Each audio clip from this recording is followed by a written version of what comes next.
సీతాశోక విఘాతక ఉపోద్ఘాతం. ఈ సంకీర్తన హనుమత్ స్తోత్రం మరియు వీరభక్తి గురించి తెలుపుతుంది. సీతమ్మ కష్టాలను తీర్చినవాడు, రావణాసురుని గర్వాన్ని అణచినవాడు అయిన హనుమంతుని గుణగణాలను అన్నమయ్య ఇందులో అద్భుతంగా వర్ణించారు. హనుమంతుని జగత్పతి బలుబంట, లోకనాథుడైన రాముని గొప్ప సేవకుడు అని సంబోధించడం ఈ కీర్తనలోని ప్రత్యేకత. తెలుగు సారాంశం: సీతమ్మ దుఃఖాన్ని పోగొట్టినవాడా, పాతాళ లంకాధిపతిని అంతం చేసినవాడా. అంజనీపుత్రుడవైన హనుమంతా, సంని లంఘించిన వాయుపుత్రుడా, సూర్యవంశ ప్రభువైన రామునికి హితుడా, నీకు నమస్కారం.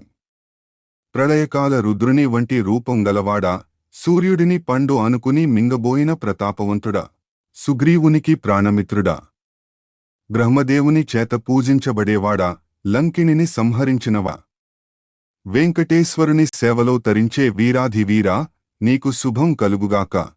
English summary. In this energetic hymn, Annamaya praises Lord Hanuman, the destroyer of Sita's grief and the vanquisher of the lords of Lanka. He hails Hanuman as the son of Anjana and Vayu, who leaped across the vast ocean. The song recounts Hanuman's legendary feat, such as mistaking the sun for a fruit and his loyalty to Sugriv and Rama. Annamaya glorifies him as the mighty servant of the Lord of the universe and concludes by seeking the blessings of this brave devotee of Lord Venkateshwar. వివరణాత్మక విశ్లేషణ. పల్లవి సీతాశోక విఘాతక, పాతాళ లంకాపతి విభాళ.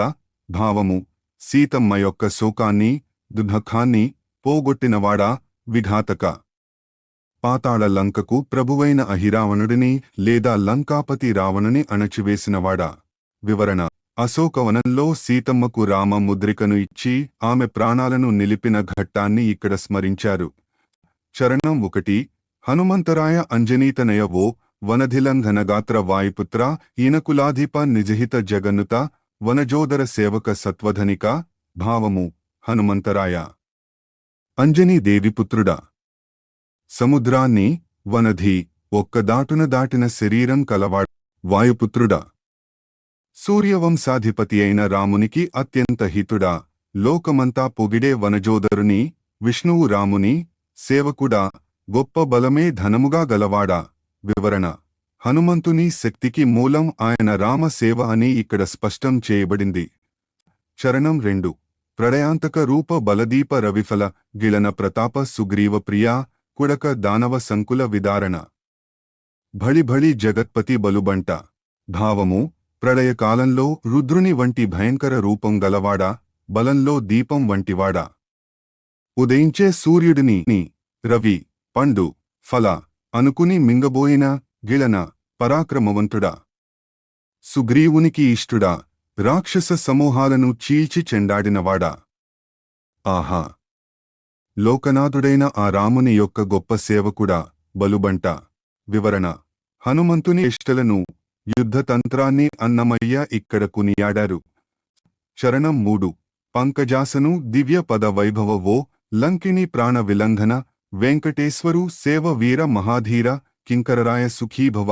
భావము: బ్రహ్మదేవుని పంకజాసనుడు ద్వారా దివ్యమైన పదవులను, గౌరవాన్ని పొందినవాడా. లంకలో ప్రవేశించేటప్పుడు అడువచ్చిన లంకిణి ప్రాణాలను తీసినవాడా. వెంకటేశ్వరుని సేవలో తరించే వీరుడా, మహాధీరుడా. సేవకులకు రాజైన ఓ హనుమంతా, నీకు ఎల్లప్పుడూ సుఖం, శుభం కలుగుగాక. వివరణ. అన్నమయ్య హనుమంతుని కేవలం సేవకుడిగా మాత్రమే కాక, కింకరరాయ, సేవకులలో రాజు అని గౌరవించారు. తాత్విక విశ్లేషణ. ఈ కీర్తన దాస్య భక్తి, డివోషన్ త్రూ సర్వీస్ కి పరాకాష్ట. సేవయే శక్తి. హనుమంతునికి అంతటి బలపరాక్రమాలు రావడానికి కారణం ఆయన చేస్తున్న నిరంతర రామసేవ. భయ వినాశనం. లంకిణి వంటి రాక్షసులను అంతం చేసిన హనుమంతుని స్మరిస్తే భయం తొలగిపోతుందని తాత్పర్యం. రామకృష్ణ ఏకత్వం. రాముని సేవకుడైన హనుమంతుని వెంకటేశ్వరుని, కృష్ణుని సేవకుడిగా పేర్కొనడం ద్వారా అన్నమయ్య రామకృష్ణుల ఏకత్వాన్ని చాటారు. ఇన్ని జన్మము లేటికి హరిదాసులు నవూరదానుండిన జాలు. ఉపోద్ఘాతం. ఈ సంకీర్తన భాగవత ప్రాశస్త్యం, దైవభక్తుల గొప్పతనం గురించి తెలుపుతుంది. మోక్షం కోసం మనిషి ఎన్ని జన్మలు ఎత్తినా, ఎన్ని తపస్సులు చేసినా ప్రయోజనం లేదు. దానికి బదులుగా హరిదాసులు నివసించే ఊరిలో నివసించడం, వారి పాదధూళి సోకడం వంటి చిన్న విషయాల ద్వారానే పరమపదం లభిస్తుందని అన్నమయ్య ఎంతో వినమ్రంగా ఇందులో వివరించారు. తెలుగు సారాంశం: అనేక జన్మలు ఎత్తడం ఎందుకు? హరిభక్తులు ఉండే ఊరిలో మనం ఉంటే చాలు. ఆ భక్తుల ఇంట భోజనం చేసే వారి దగ్గర సేవకుడిగా ఉన్నా చాలు. భాగవతోత్తముల ఇళ్లలో ఒక చిన్న పురుగుగా పుట్టినా అది గొప్ప భాగ్యమే. భక్తులు వదిలేసిన ఎంగిలిని ప్రసాదంగా స్వీకరించినా, ఆ భక్తుల సేవకులకు సేవకుడిగా, దాసాన దాసుడు ఉన్నా చాలు. శ్రీ వెంకటేశ్వరుని దర్శించిన వారి పాద సేవకుడిగా ఉండటం, ఆ స్వామికి ఇష్టమైన భక్తుల పాదధూళి తగిలి పునీతం కావడం కంటే గొప్ప బ్రతుకు మరొకటి లేదు. English summary: In this humble composition, Annamaya emphasizes that the association with devotees, satsanga, is superior to countless rebirths or independent spiritual efforts. He wishes to live in a town inhabited by Hari's devotees, even if as a lowly servant. He goes as far as saying that being born as a tiny insect in a devotee's home or partaking in the leftovers of a true devotee is a high spiritual honor. He concludes that serving the servants of Lord Venkateshwar and being purified by the dust of their feet is the ultimate salvation. వివరణాత్మక విశ్లేషణ: పల్లవి ఇన్ని జన్మము లేటికి హరిదాసులు నవూరదానుండిన జాలు. భావము: ముక్తి కోసం మళ్లీ మళ్లీ ఇన్ని జన్మలు ఎత్తడం దేనికి? దైవ భక్తులైన హరిదాసులు నివసించే చోట మనం నివసించగలిగితే అది చాలు. వివరణ: భక్తుల సాన్నిధ్యం, సత్సంగా మనల్ని సహజంగానే దైవానికి దగ్గర చేస్తుంది. చరణం 1: హరిభక్తుల ఇంటియన్నము గునువారి వరువుడై ఉండవలెనన్న జాలు పరమ భాగవత భవనంబుల జెడ్డ పురువుదానై పొడమిన జాలు. భావము: హరిభక్తుల ఇంట్లో అన్నం తినే పుణ్యాత్ములకు సేవకుడిగా, వరువుడు ఉన్నా చాలు. అసలు మానవ జన్మే కాకుండా భాగవతోత్తముల ఇళ్లలో ఒక చిన్న పురుగు పుట్టినా చాలు. వివరణ: ఒక భక్తుని ఇంట్లో పురుగుగా పుట్టినా ఆ ఆధ్యాత్మిక వాతావరణం వల్ల విముక్తి కలుగుతుందని అన్నమయ్య విశ్వాసం. చరణం 2: వాసుదేవుని భక్తవరుల దాసులు మున్ను రోసిన ఎంగిలి రుచిగొన్న జాలు శ్రీసతీసుని దలచిన వారి దాసాన దాసుడై ఉండదలచిన జాలు. భావము: ఆ వాసుదేవుని భక్తుల వద్ద సేవ చేసేవారు వదిలేసిన ఎంగిలిని రుచి చూసినా చాలు, అది ప్రసాదంతో సమానం. లక్ష్మీపతిని నిరంతరం తలచే భక్తులకు సేవకుడికి సేవకుడిగా, దాసాన దాసుడు ఉండే మనసు కలిగితే చాలు. వివరణ: ఇక్కడ అన్నమయ్య అహంకారాన్ని పూర్తిగా చంపుకుని అణకువతో కూడిన భక్తిని కోరుకుంటున్నారు. చరణం 3: శ్రీ వెంకటేశు జూచిన వారి శ్రీపాద సేవకుడై ఎండజేరిన జాలు ఈ విభుదాసుల హిత్తుల పాదధూళి పావనమై సోకి బ్రదికిన జాలు. భావము: శ్రీ వెంకటేశ్వరుని దర్శించిన ధన్యుల పాదాలను సేవించే భాగ్యం కలిగితే చాలు. ఈ స్వామికి ఇష్టమైన భక్తుల పాదాల నుండి వచ్చే ధూళి, పాదధూళి నా శరీరానికి సోకి నన్ను పవిత్రుడిని, పావనము చేస్తే నా బ్రతుకు ధన్యమవుతుంది. వివరణ: భగవంతుని కంటే భగవంతుని భక్తులే గొప్పవారని భాగవతారాధన అన్నమయ్య ఈ కీర్తనను ముగించారు. తాత్విక విశ్లేషణ: ఈ కీర్తన భాగవత అపచార నివారణ మరియు వైష్ణవ వినయం గురించి ప్రబోధిస్తుంది. సత్సంగం: మంచివారితో కలిసి ఉండటం వల్ల మనిషిలోని దుర్గుణాలు తొలగిపోతాయి. దాసాన దాసుడు, నేను గొప్ప భక్తుడిని అనే అహంకారం కంటే నేను భక్తులకు సేవకుడిని అనే భావన భగవంతుడికి అత్యంత ప్రీతికరమైనది. పాదధూళి మహిమ: భక్తుల పాదధూళికి పాపాలను హరించే శక్తి ఉంటుందని వైష్ణవ సంప్రదాయం చెబుతుంది. భోగీంద్రులను మీరు బోయి 2 ఉపోద్ఘాతం ఈ సంకీర్తన ఉత్సవానంతర వీడ్కోలు గురించి తెలుపుతుంది. తిరుమల శ్రీవారి వైభవాన్ని చూడటానికి పరమశివుడు, బ్రహ్మ, ఇంద్రాది దేవతలు, మునులు అందరూ తరలివస్తారు. ఉత్సవం ముగిశాక వారందరూ అలసిపోయి ఉంటారని, కాబట్టి వెళ్లి విశ్రాంతి తీసుకుని మళ్లీ వచ్చే ఉత్సవానికి రావాలని స్వామి వారిని ఆప్యాయంగా పంపించడం ఇందులో విశేషం. తెలుగు సారాంశం: ఓ ఆదిశేషుడా, భోగీంద్రుడా, ఇతర భక్తులారా! ఈ ఉత్సవాలు ముగిశాయి. మీరు వెళ్ళి మళ్ళీ వచ్చే వైభోగాలకు రండి. శివుడా, బ్రహ్మదేవుడా, మీరు వెళ్ళి తిరిగి రాబోయే తిరునాళ్లకు, ఉత్సవాలకు రండి. దేవతలు, మునులు, పండితులారా, ఇన్ని రోజులు సేవలో అలసిపోయారు, వెళ్ళి రండి. యముడా, చంద్రుడా, దిక్పాలకులారా, వెళ్ళి విశ్రాంతి తీసుకుని మళ్ళీ రండి. నారద, సనక సనందనాదులారా, మీరు కూడా వెళ్ళి రండి. కాని మరీ దూరంగా వెళ్లకుండా ఇక్కడే వెంకటగిరి పరిసరాల్లో ఉండి నన్ను సేవించుకోండి. English summary. In this unique composition, Lord Venkateshwar is portrayed as bidding farewell to the gods and sages who attended his grand festival on Thirumal. He addresses Adisesha, Shiva, Brahma, Indra, and the celestial singers like Narada, asking them to return to their respective abodes and rest after the tiring festivities. He cordially invites them back for the next festival but subtly suggests that they stay close to Venkatadri to continue their devotion.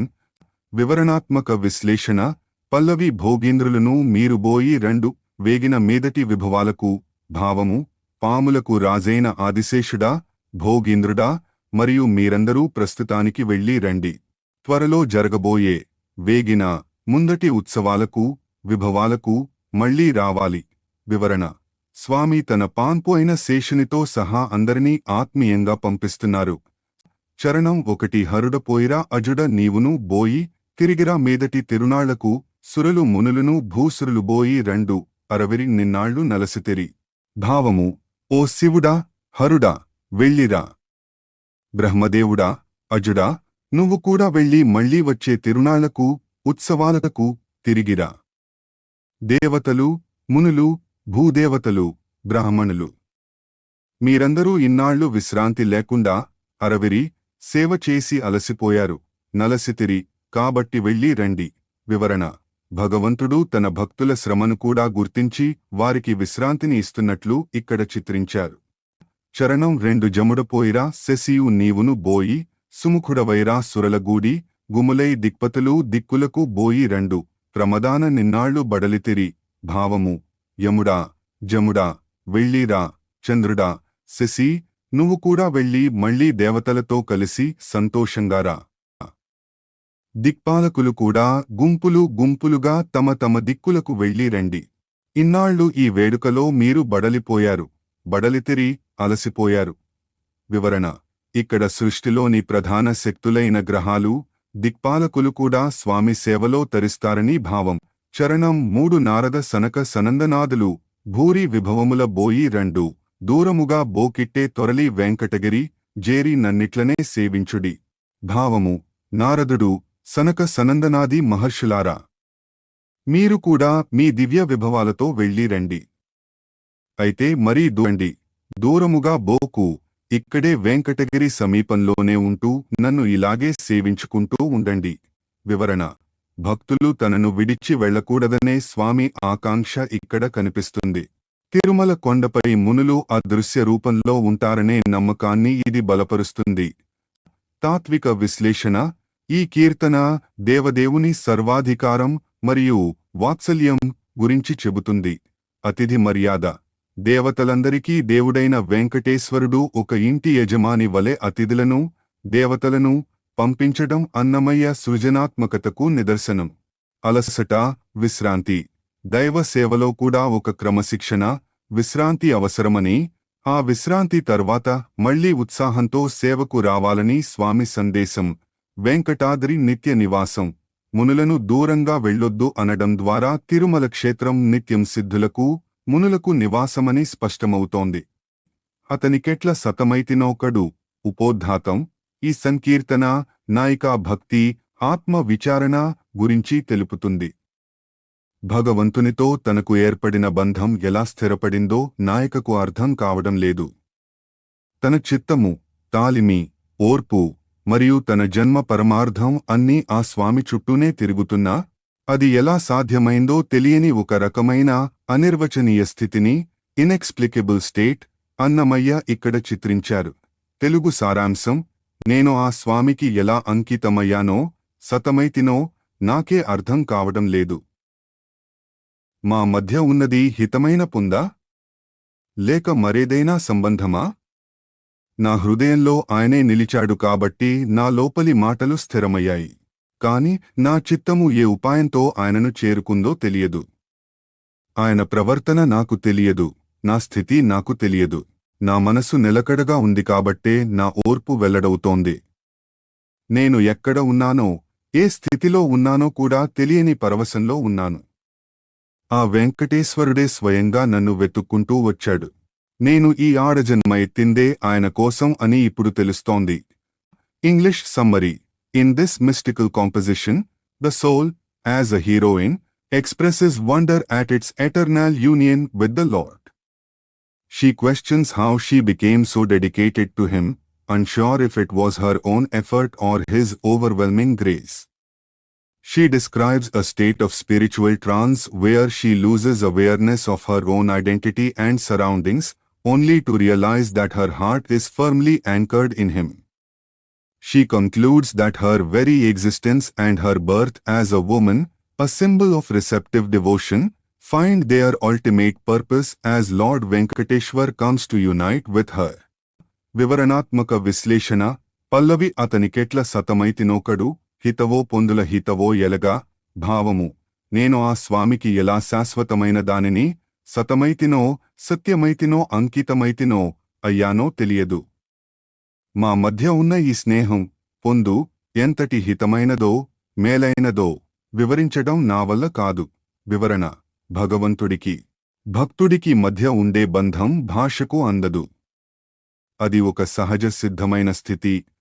చరణం 1 హృదయము తల్పున నెరవైనగదా, పదిలమోను లోపలి మాట, వెదకిన చిత్తము వెరవెడగదునే, నెదిరి నెలగా నేనేమియు నెలగా, భావము.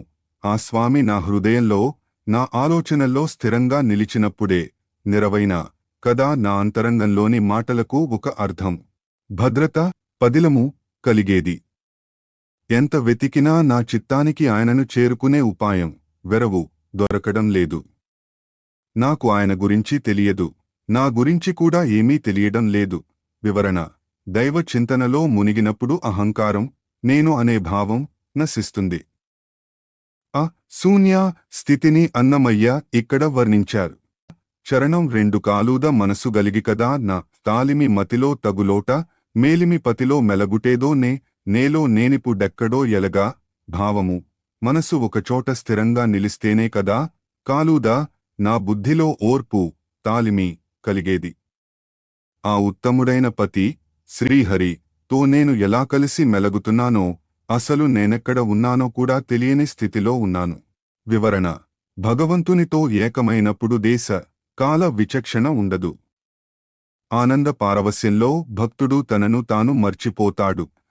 చరణం 3 నేడని రేపని నెదిగి కదా, పోడిమి మతిలో పొలుపోట, వాడే వెంకటేశ్వరుడు రాగలిగే, ఆడు జన్మ మేనోటిది ఎడుగా, భావము.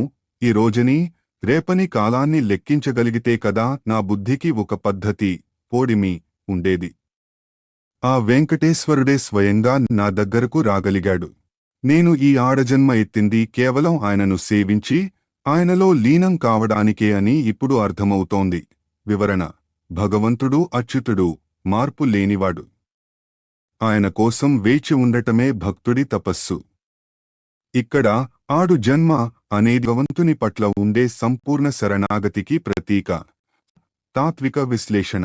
ఈ కీర్తన అనిర్వచనీయ భక్తి, ఇన్ఎక్స్ప్రెసిబుల్ డివోషన్ ని తెలుపుతుంది. జ్ఞానానికి అందని దైవం, దేవుడిని తర్కంతో, లాజిక్ పట్టుకోలేము, కేవలం ప్రేమతో మాత్రమే అనుభవించగలము. అందుకే నాయిక నాకేమీ తెలియదు అని పదే పదే అంటుంది. నిశ్చలతత్వం, మనసు దేవుడిపై లగ్నమైనప్పుడు మాత్రమే మనిషికి నిజమైన శాంతి, ఓర్పు, తాలిమి లభిస్తాయి. పురుషోత్తముడు, ప్రకృతి. ఆధ్యాత్మికంగా భగవంతుడు ఒక్కడే పురుషుడు, మిగిలిన జీవులంతా ఆయనను ఆశ్రయించే ప్రకృతి, నాయకులు. ఈ తాత్విక సత్యాన్ని ఆడుజన్మ అనే పదం ద్వారా అన్నమయ్య సూచించారు. ఎట్టు వేగించే దిందుకేగురే సితరకాండ్లు, ఉపోద్ఘాతం. ఈ సంకీర్తన సంసార దుఃఖం మరియు శరణాగతి గురించి తెలుపుతుంది. జీవితమనే వ్యవసాయంలో మనిషి పడే కష్టాలు, అతన్ని వేధించే ఇంద్రియాలు లేదా అధికారులు, అరిషడ్వర్గాలు, చివరకు మిగిలే శూన్యం గురించి అన్నమయ్య ఇందులో చమత్కారంగా, లోతైన తాత్వికతతో వివరించారు. ఈ సంసార వెట్టి చాకిరి నుండి తప్పించుకోవడానికి భగవంతుడే దిక్కని ఇందులో ప్రబోధించారు. తెలుగు సారాంశం: ఈ సంసార బాధలు ఎలా భరించాలి? ఇతర మనుషులు, సితరకాండ్లు ఇక్కడికి ఎందుకు వస్తారు? వెట్టి చాకిరి చేయమని అధికారులు వెంటబడుతున్నారు. కుంటిదైన ఒక పశువు, మనస్సు, శరీరం పంట పండేదాకా ఊరి బందెల మధ్య కష్టపడి దుక్కి దున్నింది. తీరా పంట చేతికి వచ్చేసరికి ఆ కుంటివాడే, జీవుడు, అబద్ధాల మధ్య కావలి ఉండి కుప్పవేశాడు. విరిగిన మంచం మీద అందరూ పడుకుంటున్నారు. అంబలి తాగడానికి కూడా దిక్కులేదు. అధికారులు ఎప్పుడూ తప్పులు వెతుకుతూనే ఉన్నారు. శరీరం కృశించిపోయిన జీవుడు రెండు మార్గాల మధ్య చిక్కుకున్నాడు. ఓ వెంకటేశ్వర, సకల లోకనాథుడా, నీవే శరణు. మమ్మల్ని అందరినీ కాపాడు. English summary: In this metaphorical composition, Annamaya compares human life to the grueling labor of a poor farmer or a bonded laborer. He laments the relentless demands of the world, symbolized by tax collectors or cruel masters. He describes the body as an animal struggling to plow a field of lies, only to have the harvest guarded by ignorance.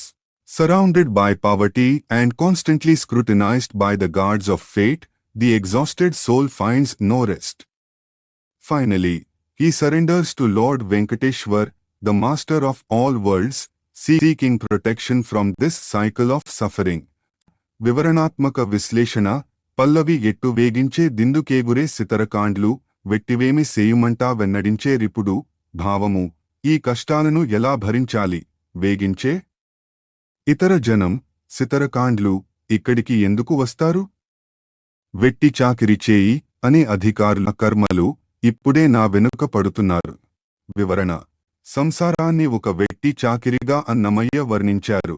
ఇక్కడ మనిషి తన ఇష్టంతో పని చేయడం లేదు. కాలం లేదా కర్మ అతన్ని వెంటాడుతున్నాయి. చరణం 1: ఒంటికాల గుంటికుంటి ఊరి బందెలకు జిక్కి, పంట దాకా దున్నే నొక్క పసురము, గంటుగంటు లాకలొత్తి కల్లల నడిమి పంట, కుంటివాడు గావలుండి కుప్ప లేరుపరచే. భావము: ఒంటికాలిపై కుంటుతూ ఊరి పశువుల మధ్య చిక్కుకుని ఒక పశువు, జీవుడు, పంట పండేదాకుక్కి దున్నింది.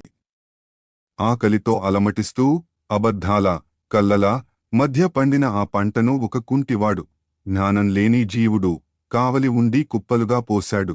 వివరణ: శరీరం ముసలితనంతో కుంటుతున్నా కోరికలనే పశువుల మధ్య పడి సంసార వ్యవసాయం చేస్తూనే ఉంటుంది. చివరకు మిగిలేది అశాశ్వతమైన అబద్ధాల పంట మాత్రమే. చరణం 2: కలది కుక్కిమంచము కన్నవారెల్లా బండేరు, తలతో దొగినంబలి దావకూళ్ళు, వెలిగంతల కొంపలు వీడు బట్లు చూపేరు, తలవరులెందులోనా దప్పు వెదకేరు. భావము: ఉన్నది ఒక విరిగిన కుక్కీ మంచం, దానిమీద అందరూ పడుకుంటున్నారు. తాగడానికి అంబలి, గంజి కూడా సరిగా లేదు. ఉన్న ఇల్లు పాడైపోయి వెలుతురు కనిపిస్తోంది. పన్నులు వసూలు చేసే అధికారులు, తలవరులు ఎప్పుడూ ఏదో ఒక తప్పు వెతుకుతూ వేధిస్తున్నారు. వివరణ: ఇక్కడ మంచం, ఇల్లు అనేవి పతనమవుతున్న శరీరానికి ప్రతీకలు. అధికారులు అంటే యమధర్మరాజు దూతలు లేదా కాలం అని అర్థం. చరణం 3: ఒళ్ళు చెడ్డవాడొక్డు ఉభయమార్గముగుని, కల్లదొర పుట్టుబడి కడుగట్టీని, చల్లని శ్రీ వెంకటేశ సకలలోకపతివి, ఇల్లిదే నీ శరణంటి మిందరినీ గావవే. భావము: శరీరం చెడిపోయినా, ముసలివాడైనా ఒకడు పాపపుణ్యాలనే రెండు మార్గాలలో, ఉభయ మార్గము చిక్కుకున్నాడు. మాయావి అయిన యజమాని, కల్లదొర, వాడు పండించిన పంటను బలవంతంగా లాగేసుకుంటున్నాడు. ఓ చల్లని దేవుడా, వెంకటేశ్వర, నీవే మా శరణు, మమ్మల్ని కాపాడు. వివరణ: మనిషి ఎంత కష్టపడినా మాయ, కల్లదొర ఆ ఫలితాన్ని అందుకే సర్వేశ్వరుడైన వెంకటేశ్వరుని పాదాలే అసలైన ఇల్లు, ఇల్లిదే అని అన్నమయ్య శరణు కోరారు. తాత్విక విశ్లేషణ: ఈ కీర్తన సంసార హేయత, శరీర, లోక బంధాల పట్ల విరక్తి ని బోధిస్తుంది. వ్యవసాయ రూపకం: జీవితాన్ని ఒక వ్యవసాయంగా పోల్చడం ద్వారా మనిషి చేసే శ్రమంతా అశాశ్వతమని, అది కేవలం కల్లల పంట అని అన్నమయ్య హెచ్చరించారు. అశక్తత, ముసలితనం వచ్చినా కుంటి పశువు మనిషి తన బాధ్యతల నుండి, అధికారుల, కర్మల, వేధింపుల నుండి తప్పించుకోలేడు. ఏకైక రక్షకుడు, సకల లోకపతి అయిన వెంకటేశ్వరుడు మాత్రమే ఈ వెట్టి చాకిరి నుండి మనల్ని విడిపించగలడు.